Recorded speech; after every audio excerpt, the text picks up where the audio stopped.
Simon Busuttil, kap tal-Partit Nazzjonalista, baqa sal-aħħar minuti mistoħbi mill-mistoqsijiet tal-ġurnalisti fil-kampanja l-elezzjonijiet tal-kunsilli lokali.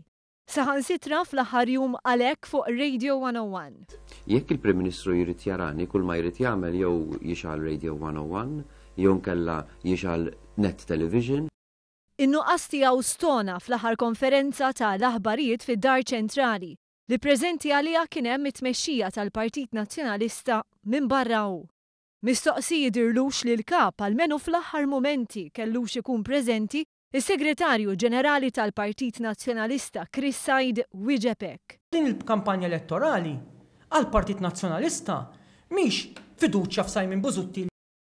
Said qal li dawn l-aħħar ġimagħtejn Simon Busuttil kien qed jagħmel xogħol ieħor. Il-press conferences ma jagħmluhomx kollha l-kap tal-partit, qed jagħmel xogħol ieħor relatat mal-kampanja elettorali. Chris Said prova jiġġustifika n-nuqqas tal-kap tiegħu billi qal li anke l-Prim Ministru tkellem fuq ir-radju. Joseph Muscat kien fuq Super One Radio.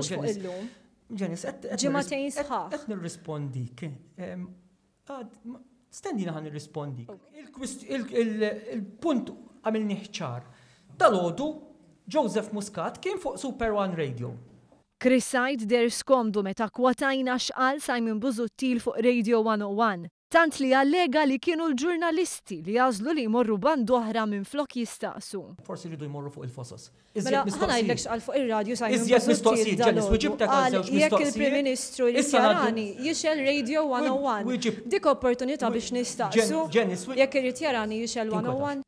Saħansitra qal li qed naqbżu għal konklużjonijiet meta ngħidu li fuq ir-radju li Simon Busuttil tista' tisimgħu biss u mhux tistaqsih. Nisimgħu biss nista'. Ara Ġenis, inti ġurnalista tas-Super One li qed tasal għal konklużjonijiet tiegħek għandek kull dritt. Iż-żewġ viċi kapijiet tal-Partit Nazzjonalista ma lisnux kelma dwar in-nuqqas tal-kap tagħhom.